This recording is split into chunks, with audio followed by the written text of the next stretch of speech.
In the quiet city of Turin, Italy, kept inside a cathedral behind bulletproof glass, lies one of the most mysterious objects in human history, a linen cloth, nearly 14 feet long, known as the Shroud of Turin.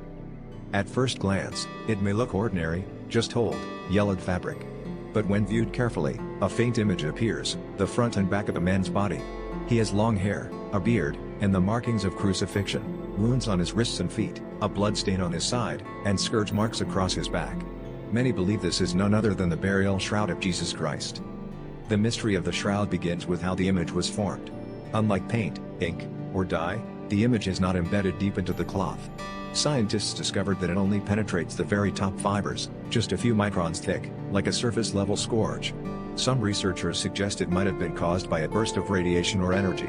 Others say it's a clever medieval forgery. Yet no one has ever successfully recreated it with the same detail and properties. The story of the shroud stretches back centuries. It first appeared publicly in France in the 1300s, stirring devotion among believers. But it also attracted skeptics. In 1988, the cloth was tested using carbon dating, and the results suggested it was made in the Middle Ages. That seemed to settle the debate, until later studies showed that the sample used may have been from a repaired corner of the cloth, not the original fabric.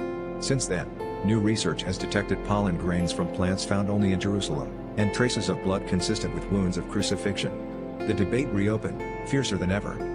One detail often overlooked is the realism of the wounds.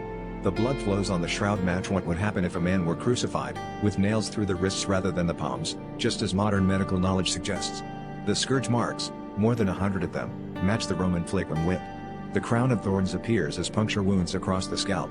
Forensic experts say the image lines up too perfectly with a real execution to be a simple work of art. And then there's the face. The image of the man on the shroud has inspired countless depictions of Jesus across centuries, the long hair, the beard, the solemn expression. Some even say the shroud influenced Christian art more than we realize. To many, it is the closest glimpse we may ever have of what Jesus looked like. Still, mystery lingers.